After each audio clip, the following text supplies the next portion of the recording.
Hey, before I get into the video, I just wanted to shout out to anybody who doesn't know, I do have my own comic books. To start with, I have a Master's End fan comic. It's a series of 6 graphic novels that I've done of Masters of the Universe. It's a fan comic with me kind of telling my final battle between He-Man and Skeletor, and then the crazy adventures that happen after that and what happens on the planet and with the characters. I know that if you've read Masters of the Universe comics, that type of stuff has been done, but this is a fan comic, so I can do anything that I want, and I take it into some what I think are hopefully interesting places. It's a work that I'm proud of. It's not perfect, but you know, it's something that I've made and I'd like to share with people. I have volumes 1 through 3 available. I have also issues 4, 5, and 6 for anybody who's interested. $20 a pop. I also have a sketchbook I put together. I made this about 2 years ago or so, and I've only ever sold one, but I never kind of hype it up. I take it with me to comic conventions, and no one's ever bought a single one. I have the sketchbook available. It's just black and white sketches of, it says sketchbook, but it's all female figures, faces, body shots, just a bunch of different things that I've done over the years. There's some neat stuff in there. $10 a pop for the sketchbook if you're interested. For the holidays, if you got that coming up and you're looking for a gift for somebody who might like art in sketchbooks or He-Man fan comics, I've got these available, so hit me up and we'll work out a deal to get them to you. So anyway, on to the video. Hey, thanks for joining me. It's about time I got back to Savage Dragon, but the reason there was a little bit of a delay is because, goddammit, I kind of lost track of where issue 24 was, but I found it, finally. Dragon, one of my favorite comic books of all time. It's just perfect for what it is. Eric Larson knows exactly what kind of comic he's making, what he wants it to be, what he wants it to do. And it was like one of the non-stop consistent joys of my early comic book reading in the 90s.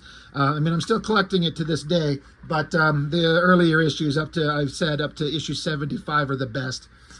So it's kind of impossible to recap everything to bring everyone up to speed. Not that I need to, but basically the dragon in the last issue, he was captured and got the hell beat out of him by the fiend, that demonic monster who's like a spirit that possesses the bodies of people. But the fiend, when it possesses a body, only is at its most powerful when it's in a body that's full of hate and rage.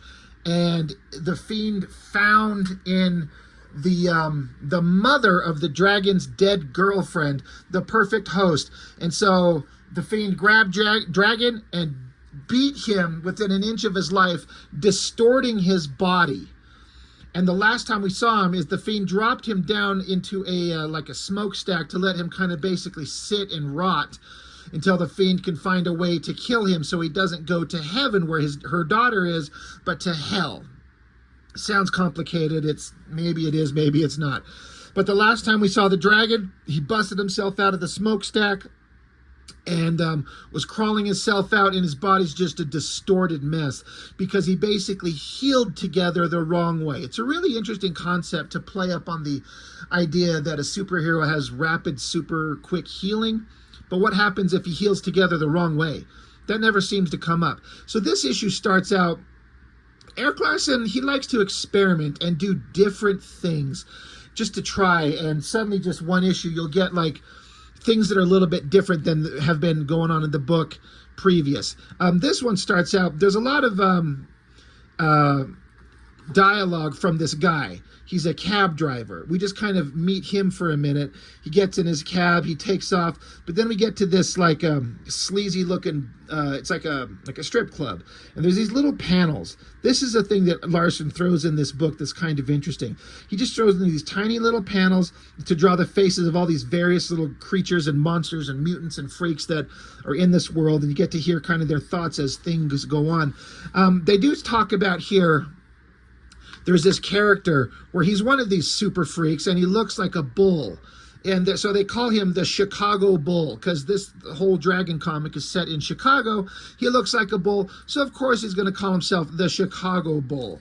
Like, he's just a guy kind of trying to ride the coattails of the popularity of the sports team, of course. Well, now, cut to a little while later, inside the strip club, giant double page spread that looks awesome. The Chicago Bull comes kicking in, shooting a gun, and he's pissed. He says, "You all laughed at me. You all laughed. I'll show you. Well, you'll never laugh at me again." So, of course, we get a mutant super freak strip club. So you got girls with like flaming hair and Medusa type snake hair, and then some other characters that we've seen. I think this character's named Inferno. This is Control and Chaos. I'm not sure who this guy is supposed to be, but there's again a bunch of these little panels.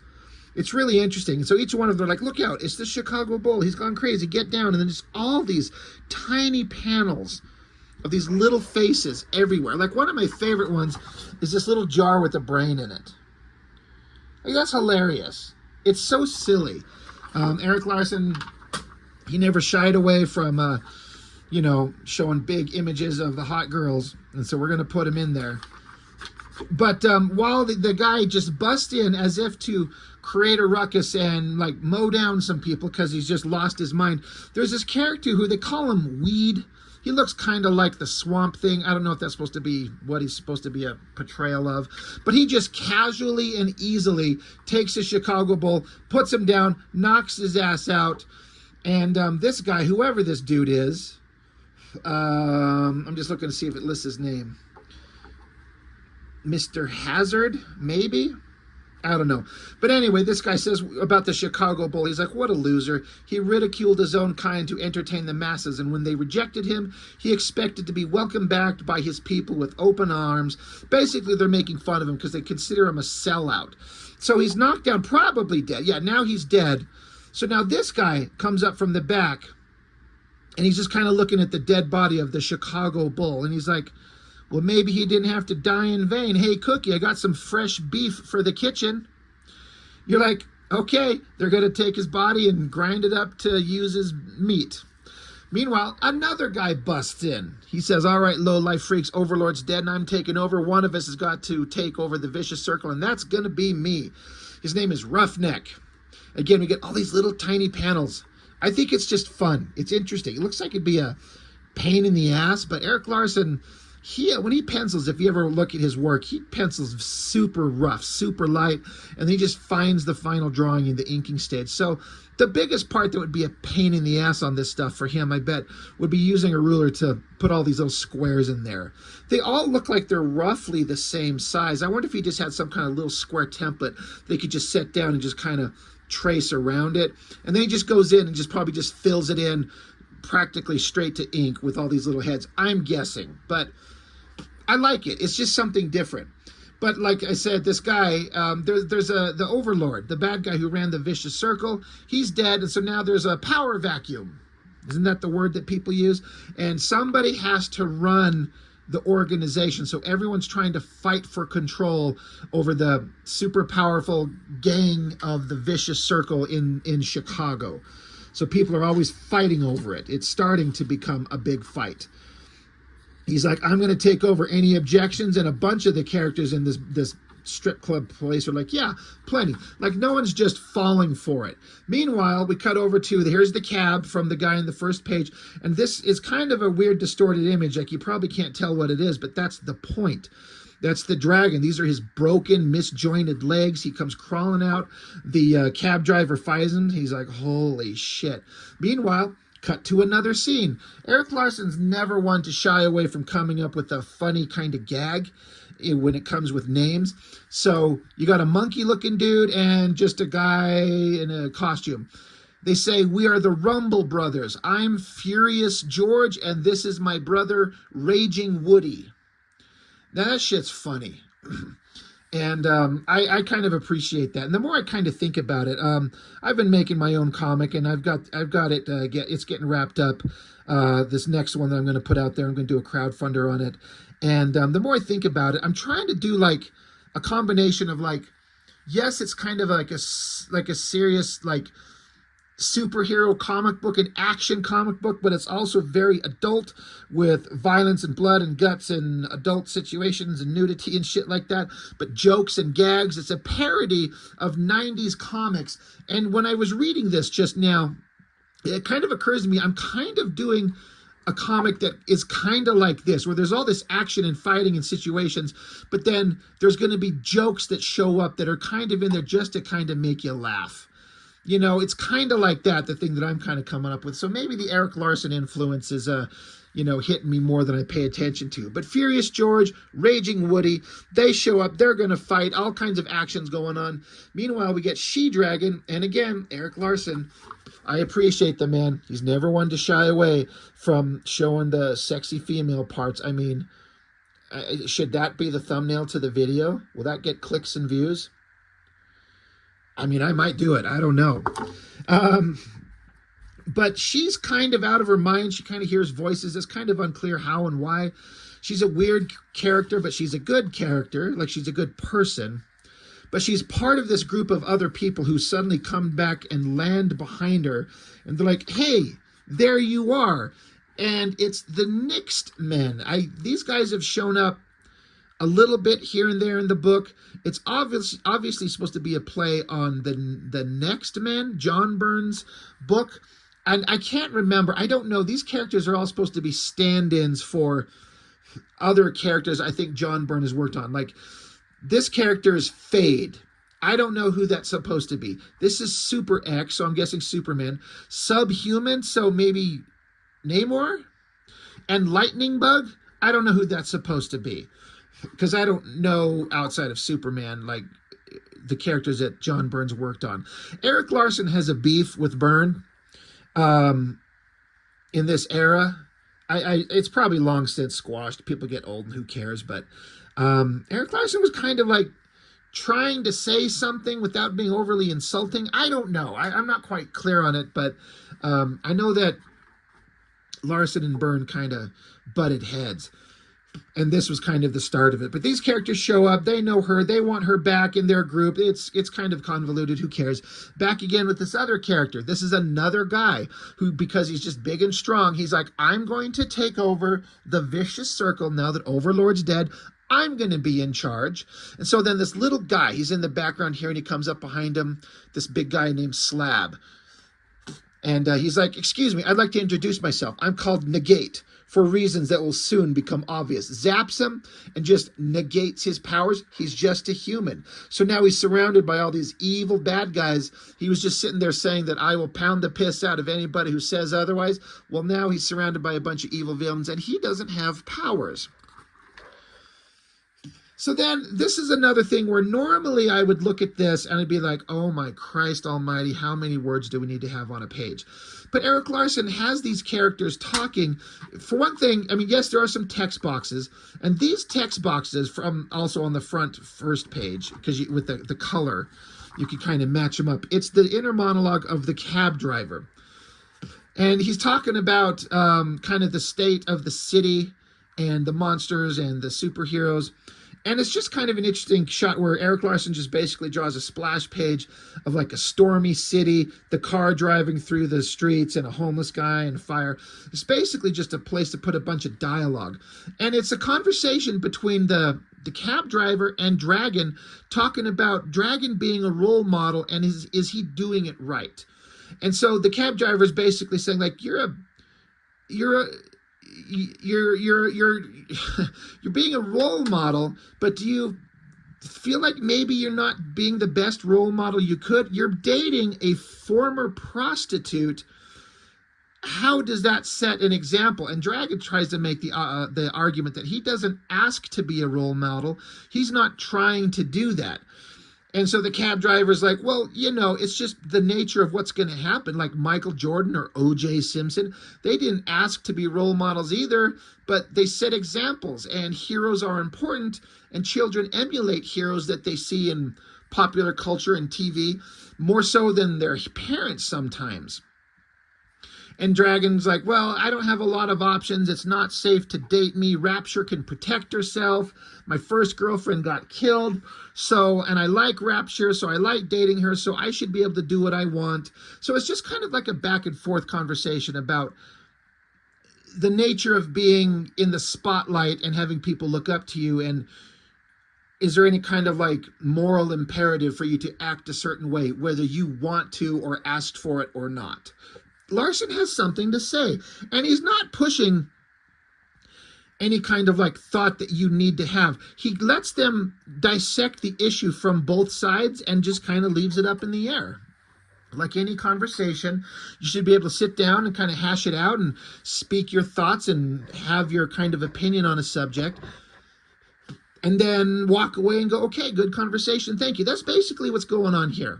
And that's what I like about Dragon. It has all this ridiculous shit. You got strip clubs with like naked girls with snake heads and Chicago Bulls and characters made of weed and Raging Woodies and Furious Georges.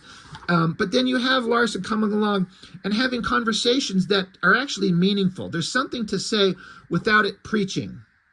And that's the clincher for me. I feel like maybe I shouldn't mention this because I hate to get into it, but Larson doesn't do this anymore. Yes, he'll have speeches, but he is absolutely preaching in his books these days. And I'm not a fan. Like, I appreciate a man has an opinion. He speaks what he wants in his own book, but I don't kind of dig it. This is more balanced, and this is more appropriate and relevant to the character. Larson's writing about current world politics, and it kind of turns me off. Anyway, back with the cops, they're just like, hey, the vicious circle doesn't have a leader, so people are fighting for control. We got to be ready. Things are nuts, and just be ready, blah, blah, blah. Cops are going to, we got to do some heavy shit, but it's dangerous for us out there.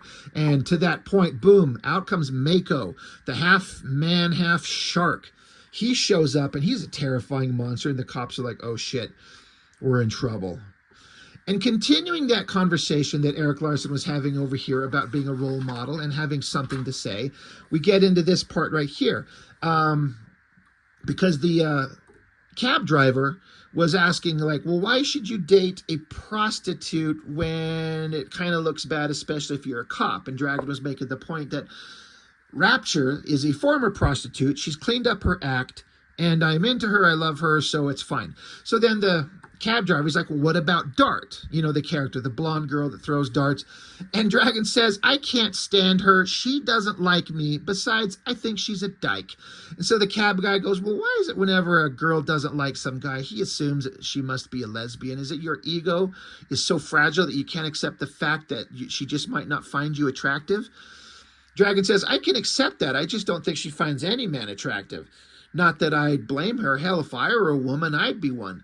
Guys are gross. They smell bad. They have hairy butts. They burp and fart and scratch themselves in public. Women are sexy and smooth. Frankly, it's a wonder guys get laid at all ever. And so then the cab driver's like, well, what about your past? You were found naked in a burning field with no memory. That's probably got to drive you nuts. And Dragon's like, yeah, but it used to. But I became a cop.